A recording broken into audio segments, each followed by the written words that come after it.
everyone, it's Emily. Today we're going to talk about what makes a garment iconic enough to go down in history as a game changer. So I asked myself, what are the designs and trends that I remember out of what we've seen in the past 100 years through all the trends that have come and gone. I'm going to go through 7 looks that I think are iconic and super lasting in fashion. I love fashion history, and I'm always fascinated by how the world is a reflection of the current fashion trends and vice versa. So we'll talk about everything from flapper dresses to shoulder pads to Carrie Bradshaw's naked dress. So let's get started. Number 1, Chanel's little black dress. So Chanel brought about the skirt suit and costume jewelry. She became iconic because of these things. During the 1920s, Chanel had a huge influence on fashion. So she brought the liberation of women's clothing and the concept of casual chic. And these trends included flat busts, corset-free waist. In fact, there was almost no waist shown. Women wore a streamlined silhouette, and eventually they started even wearing trousers. And her little black dress normalized the color black, which at the time was not commonly worn for everyday clothing. It was usually reserved for mourning. In 1926, Vogue actually published a drawing of Chanel's simple, timeless black dress in crepe de chine, and it had long, narrow sleeves and was accessorized with a string of pearls. And this was very iconic. Vogue dubbed it Chanel's Ford. In other words, it was simple, but it was accessible to women of all classes, and they called it the uniform for women with good taste. And its impact on fashion we can still see today. Number 2 is Katherine Hepburn's pants in her tailored casual style. It helped define the new American look. She even played a role in designing her costumes for movies. So she was a movie star from a different template. She wasn't blonde and draped in sequins. Chanel introduced pants to women, but Katherine Hepburn, she normalized them. So she has a very iconic and lasting impact on fashion as well. 3, Dior's new look. So in the late 1940s into the 1950s, post-war, fashion moved from salons to the streets with easier care fabrics and speedier manufacturing systems. So new silhouettes could be made faster. It wasn't something exclusively for the rich. And right before these changes, Dior's new look was introduced in 1947 and became the defining silhouette of the 50s.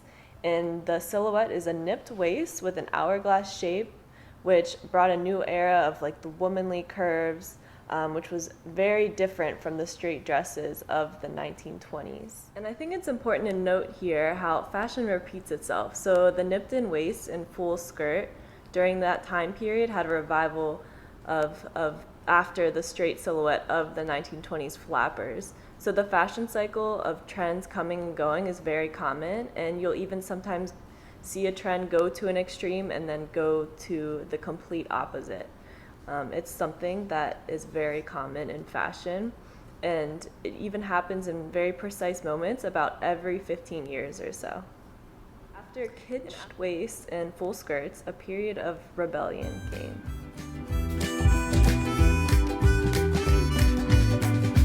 So number 4 is Twiggy's boyish style and the 1960s boxy mod silhouette. So after a very feminine decade, the 1960s entered with rebellion and the mod movement, which is a youth subculture with clothes that lean towards ultra short and sleeveless. Popular styles during the time were like mini skirts, jumpers, shift dresses, patent rain trenches, patent leather go-go boots, and tights. And a popular outfit was coordinating like a rib knit turtleneck with a mini skirt and matching tights and knee-high boots. Twiggy's boyish pixie crop haircut, her doll-like features, and her spindly legs made her one of the greatest muses of all time. It was quite a look during that time period, and she even helped popularize the mod trends. So she sported that youthful look. She wore mini skirts to show off her super long legs, and she had this androgynous look about her. and she had a major impact on fashion with shift dresses, big earrings, and graphic, bold prints.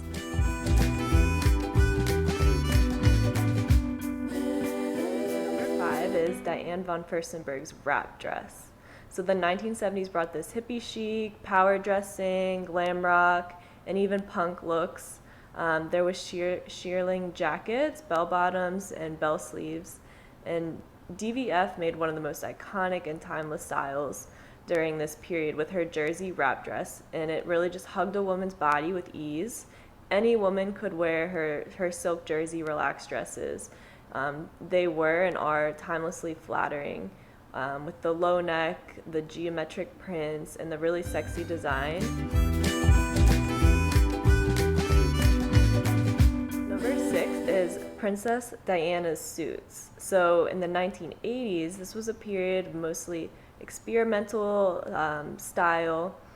Clothes defined personalities and made big statements with big shoulders. There was big hair, spandex, ripped knees, leg warmers, high-waisted jeans, neon bright colors. Princess Diana's, her short blonde curls and her very gentle eye makeup was very iconic of the 80s and into the 90s. And she really stayed true to her own style. And she dressed in these suits with really bold colors and interesting textures and fun prints.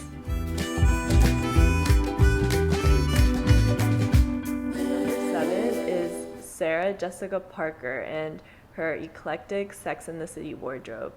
She got super risky with fashion when she wore her naked dress in 1998 and donned a designer fur coat with knee-high boots. She was the definition of fun and over the top. Trisha Fields was the stylist behind her looks, and she really led a generation. Sex and the City made Manolo Blahnik's mainstream, and I think it's also interesting how the stylists and writers worked together on the show.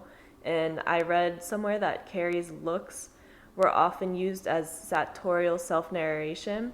For example, she meets Biggs' girlfriend. At that point, they've been broken up, in a cowboy hat and in a beach outfit that's just doubly humiliating for her. So her outfits were not only memorable, but also relatable.